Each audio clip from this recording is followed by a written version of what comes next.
Assalamualaikum warahmatullahi wabarakatuh. Saya Daimatul Makfira dengan NIM E4125091 dari golongan C. Pada video kali ini saya akan menjelaskan mengenai contoh studi kasus algoritma greedy dan dynamic programming. Tonton videonya ya.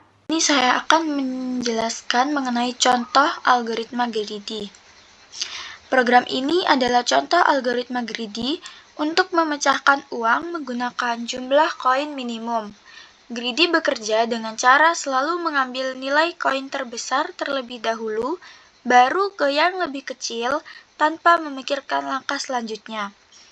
Yang pertama, saya membuat daftar nilai koin, yaitu 8, 6, 4, dan 2. Dan saya urutkan dari nilai yang paling besar.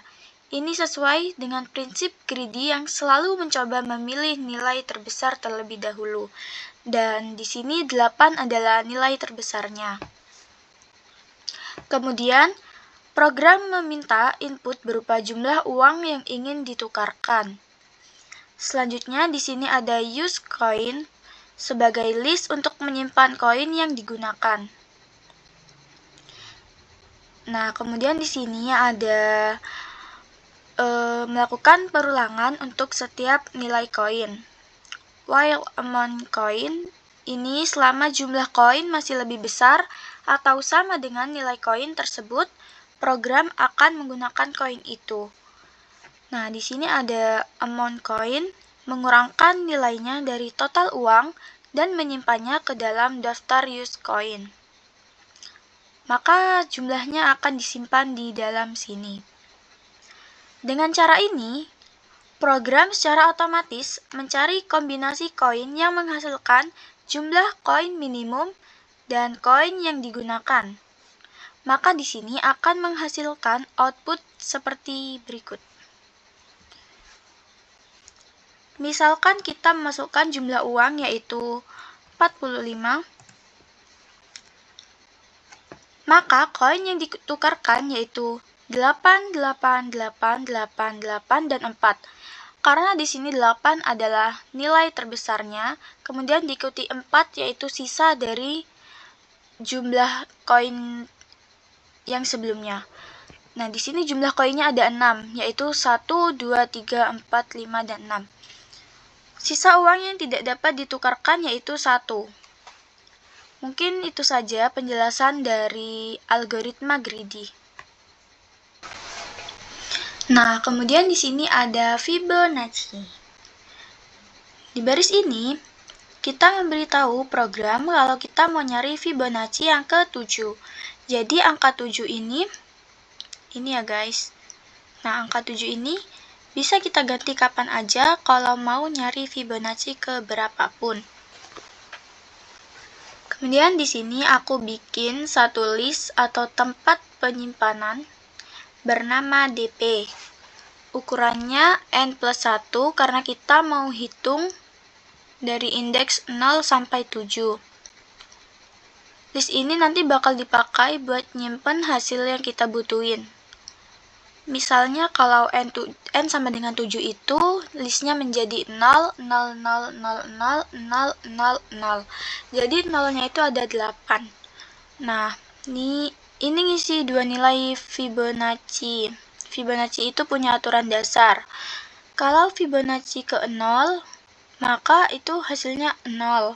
Dan kalau Fibonacci ke 1, itu hasilnya 1. Dua nilai ini wajib ada karena nanti rumus Fibonacci itu butuh 2 angka sebelumnya. Selanjutnya, bagian ini nih, nanti inti dari perhitungan Fibonacci-nya. Kita lihat, dan kita disuruh bikin loop dari angka 2 sampai angka yang kita cari yaitu 7. Terus tiap nilai Fibonacci ke I dihitung dengan rumus simple. Fibonacci sekarang sama dengan 2 Fibonacci sebelumnya dijumlahin. Misalnya nih, Fibonacci ke-2, Fibonacci ke-1 ditambah Fibonacci ke-0. Dan kalau Fibonacci ke-3 sama dengan Fibonacci ke-2 ditambah Fibonacci ke-1 dan seterusnya sampai Fibonacci ke-7. Setiap hasilnya nanti disimpan ke dalam list DP, biar nanti gampang diambilnya. Terakhir nih, tinggal kita cetak hasilnya. DPN itu artinya ambil angka yang ada di indeks ke-7 dari list DP. Itu adalah Fibonacci ke-7. Maka di sini akan menghasilkan output seperti ini.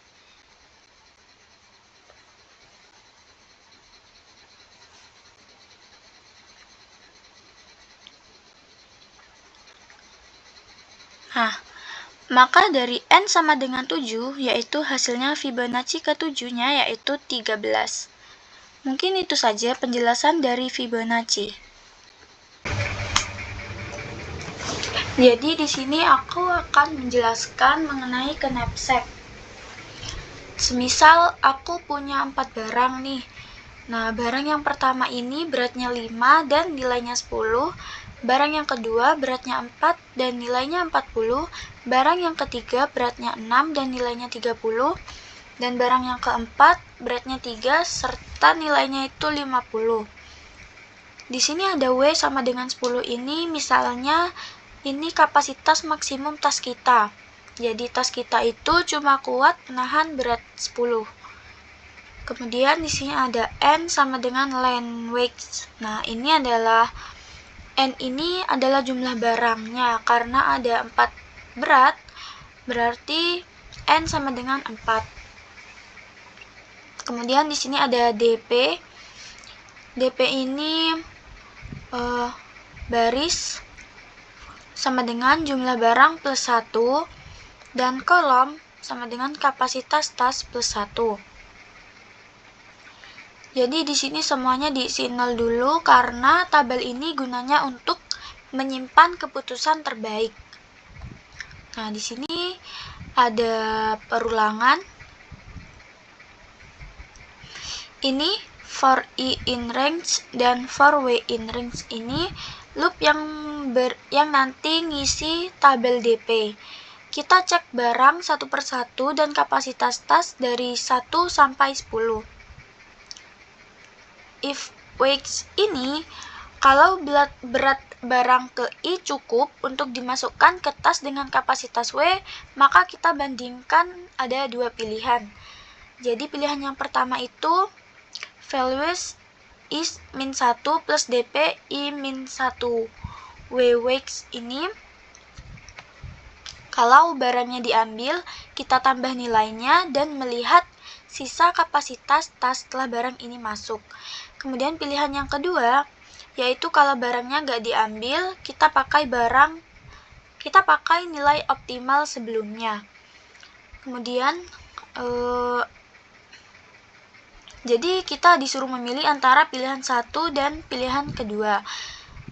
Kemudian di sini jika barangnya terlalu berat, maka otomatisnya itu yang nggak diambil. Nah, kemudian di sini ada print total nilai maksimum. Berarti kita cek nilai terbaik yang bisa didapat dari semua barang dengan kapasitas tasnya itu 10. Nah, coba kita lihat outputnya.